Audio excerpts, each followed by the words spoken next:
On continue sur le stand Samsung avec Mathieu Lanier, directeur marketing de Samsung France, et on parlait de lifestyle tout à l'heure pour la cuisine. Alors là, on est dans l'univers TV, et alors là, on est vraiment sur une touch lifestyle depuis le lancement des gammes The Frame et The Serif.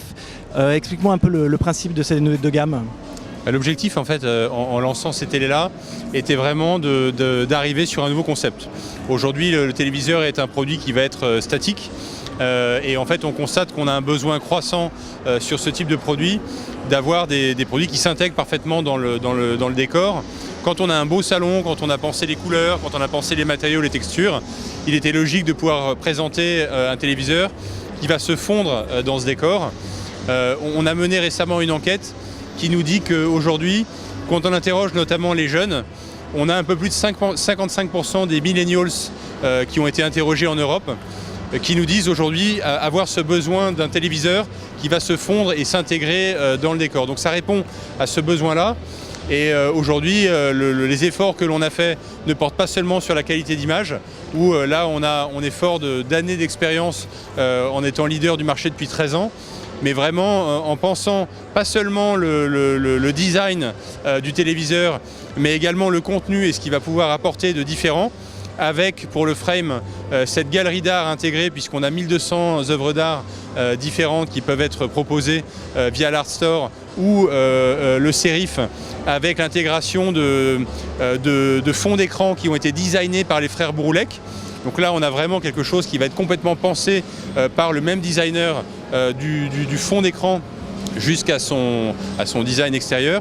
Ça permet vraiment d'avoir quelque chose qui est harmonieux et qui correspond à une palette d'intérieur qui va être très différent, et donc à beaucoup de situations. On est tous des consommateurs différents, on a tous des intérieurs différents, et cette largeur de gamme lifestyle, elle correspond à cette attente et à cette diversité. Et ce sont des gammes qui marchent bien en France ?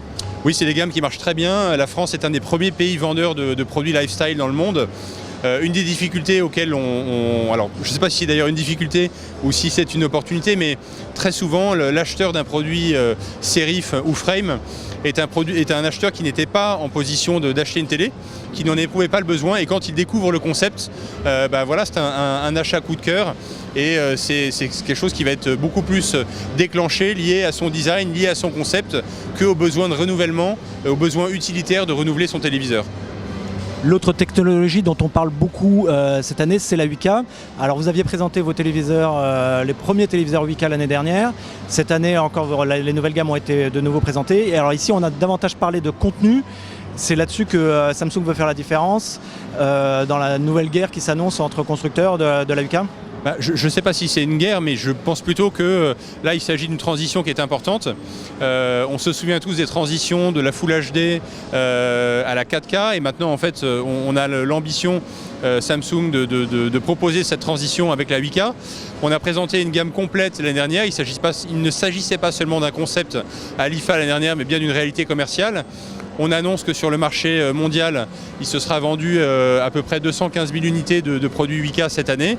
Maintenant, pour accélérer ça, évidemment, on a besoin également de rassurer en expliquant en matière de contenu quelles sont les prochaines étapes. Donc il y a un certain nombre d'annonces qui ont été faites lors de cette conférence de presse.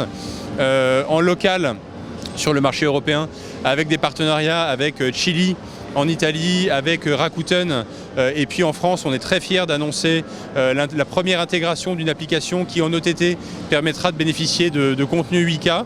Et donc ça, c'est en France et dès la fin d'année. Et avec le The Explorer, qui est une entreprise qui réalise un inventaire du patrimoine mondial et des plus beaux endroits de la planète. Et donc sous forme de documentaire, on pourra accéder à des contenus et à des images extraordinaires tournés en 8K et en HDR10+. Ça, c'est pour la France. Après, on a des grands rendez-vous sportifs qui vont permettre d'avoir des premières diffusions de 8K.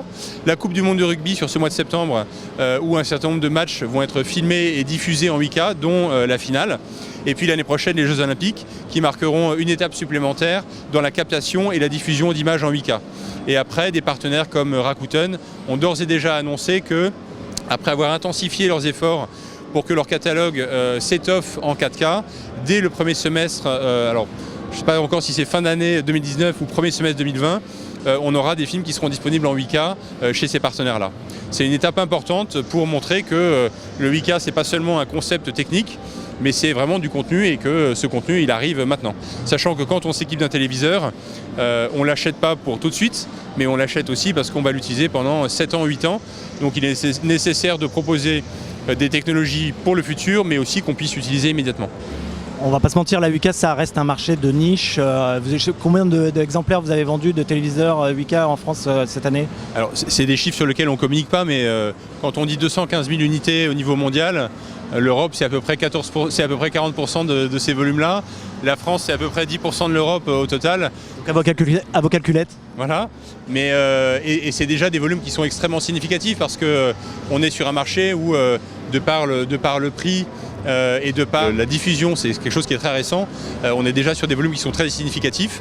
On annonce qu'à horizon 2022 dans le monde, c'est 2 800 000 unités de téléviseurs 8K qui se seront écoulés. Donc ce sont des vrais caps et ça va aller extrêmement rapidement parce que 215 000 en 2019 et 2,8 millions en 2022, voilà, ce sont des sauts extrêmement rapides. Merci Mathieu.